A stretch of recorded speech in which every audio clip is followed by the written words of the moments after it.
All right. Hello, everyone, and thank you for tuning in to Chillin' with Millen. I am here with one of my favorite people at Microsoft. He is super smart. He also has a similar haircut and beard like mine, so I like him all that much more. But Ben Powell, welcome to Chillin' with Millen. Will you introduce yourself, sir?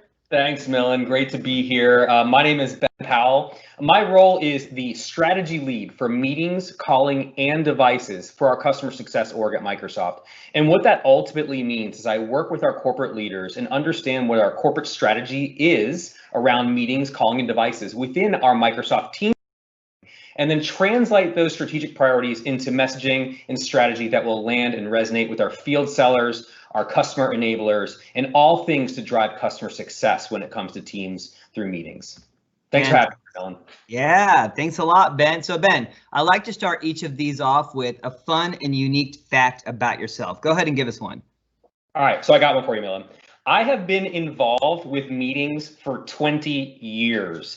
Now, what gets me is that takes me back to my teenage days, and it's not because I wanted to be in meetings ultimately, it's by happenstance. I really wanted to be a math teacher. And so when I was going to school for mathematics and an education major, I needed to get some money. I'm sure we've all been there where you're like a broke college student, you got to find a job. And the only job that was available to me for the time that I had available was a contact center operator, a call center worker, if you will, wow. Right? And so I started working at an audio conferencing company, helping organizations connect and collaborate, going back all the way 20 years ago, and have been in this space by happenstance ever since. Long story short, I did not end up becoming a math teacher. I stayed in the technology track and stayed working with meetings this whole 20 years. And so I'm just glad to be here, glad to be with you, Millen, glad to have Microsoft on my side. That's a cool story, Ben. Well, hey, without further ado, I'm going to go ahead and have you share your screen, Ben, so that you can show us how to use Teams to achieve more.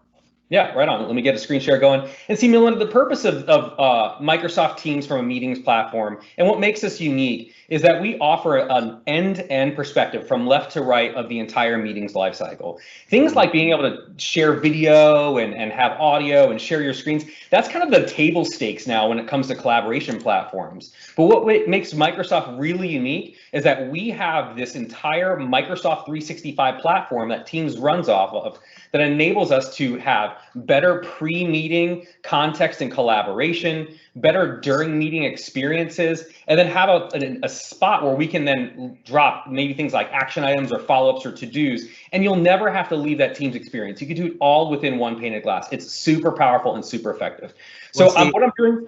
I was going to say, Ben, I'm looking forward to this because I will tell you right now, I used to be a project manager for 10 years, so meetings was my life. And the one thing I really don't like is when people schedule a meeting, say for a Friday, but they sent it out on Monday, and then there's like all these reply to alls on that meeting. There's agenda updates, so you get more email about that. People are sending files to one another about the meeting. Sooner or later, that one meeting is generated in 10 emails. So please tell us how we can reduce that with Teams.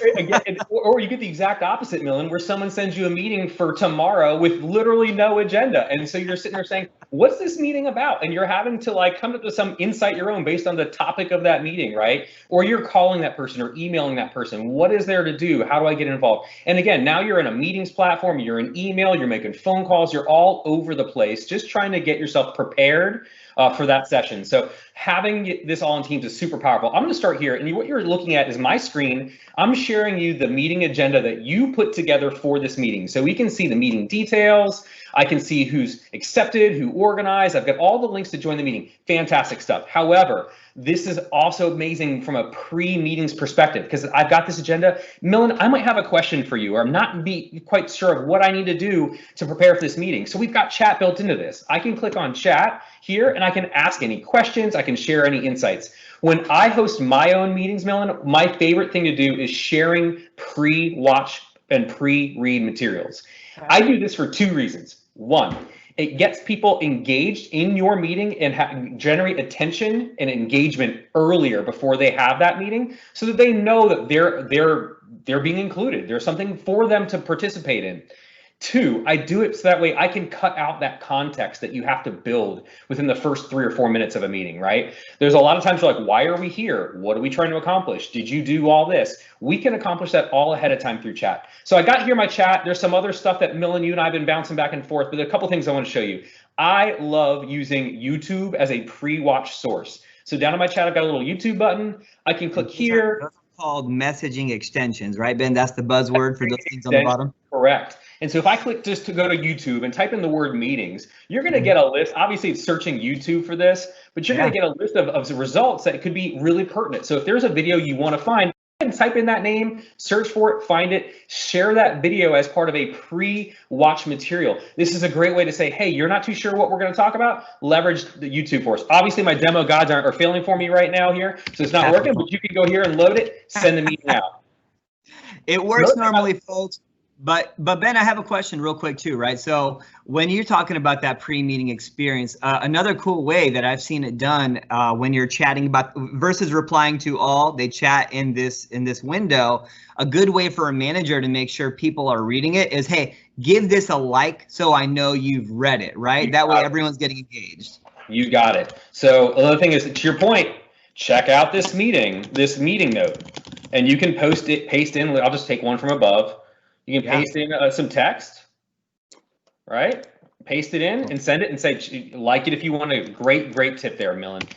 Other thing I like to talk about when I do pre-meeting is also agenda clarification. A lot of time there's an agenda written ahead of time and you want to say, hey, I put these items on here, but ultimately at Millen, I can mention you. Millen, what I really like to do is cover this in more detail. And that removes it from the clutter of the agenda and the meeting invite itself and puts it in chat. So it's a great way to develop more context, get more people involved. If there's other work you need specific presenters to be a part of, you can keep all that in chat. A great way for that. That's okay, fantastic. So we're going to move on. I'm actually going to stop sharing this screen and share. This gets a little inception here, Millen, so bear with me. I'm going to share the actual meeting that we are in. So bear with me here. And the reason why I want to do this is talking about during meeting engagement. Yes. Yes. Let me tell you, Ben, I want to be honest. I want to be honest with my viewers too. All right. And I know that this before. There are some meetings where I'm like, I am just not engaged. I will turn my video off, hit mute, and brush my teeth. I'm like, look, my teeth need to get brushed right now. All right, this meeting is not engaging me. How do we change that during the meeting, Ben? I hope you razzle and dazzle us with this. Yeah, no worries. And it's super common, right? There are so many meetings that you say, why am I even here? Do I need to be a part of this? First of all, hopefully you're taking advantage of meetings recordings. You're not feeling the need to stay in every single meeting that you're in because it can get a little hectic, especially during remote work and COVID era where all we have is meetings platforms to communicate. So please don't feel like you need to be in every meeting. But some things that we can do to help with engagement. One, again, that chat still exists. So I know we got that inception going on, Millen. Hope you don't mind here, but I can click on this chat button and I can see some of the thread that we had from pre-watch, pre-read. I can get all that loaded. Fantastic for that. But at the same time, I can encourage likes and hearts and maybe even frowny faces on comments. So Millen, if you were to send something out here in a chat, I would encourage the audience to say, do you agree with this statement? Go ahead and like it if you do. Go ahead and or go ahead and heart it if you agree with it, and go ahead and frowny face it if you don't like it, right? So it's a great way to get some audience engagement and get some participant sentiment real time in the meeting. This is super simple way to do it. My other favorite way. We've all been in front of a classroom or presenting or been as a trainer or just in front of an audience where we've said, hey, raise your hand if you have had this situation happen to you. We have the raise hand feature as part of Teams meetings. So typically people raise their hand if they have a question, but you can use it as audience engagement. I can say, hey, raise your hand if you woke up and showered this morning. Oh, Millen's got his hand up. Great job, Millen. A+ for you, right? So it's a great way. Okay, go ahead and put your hands down. Millen can click the button and lower his hand. It's a great way just to have some audience engagement as part of the meetings. And the best part is, as a presenter, it gives you the count. So if I know I've got 50 people in the meeting and I ask everyone to raise their hands that have experienced a certain situation, or if this message resonates with you, and I count up to 25, 30 hands, I know I'm hitting that larger number of audience, that many people are engaged. But it doesn't need to end just with chatting and raise hands. We have all types of integrations through those messaging extensions that you mentioned, Millen, to bring in things like Poly Chat to do polling and do surveys. So I got one up here that you submitted to me earlier. How much do you love chilling with Millen? This is a great thing. I can type in here, enter a response like, oh my gosh, it's my favorite thing to do on a Tuesday. There is absolutely nothing better than hanging out with Millen. And I can go ahead and submit that response. And Millen will get those responses. So he can see that in real time, how people feel, right? So this is a great way to ask, how comfortable are you on this material I'm presenting? How comfortable, or how much did this material resonate towards the end of the session? You might want to follow up with how impactful was the meeting we just had, and get audience sentiment there through Poly Chats.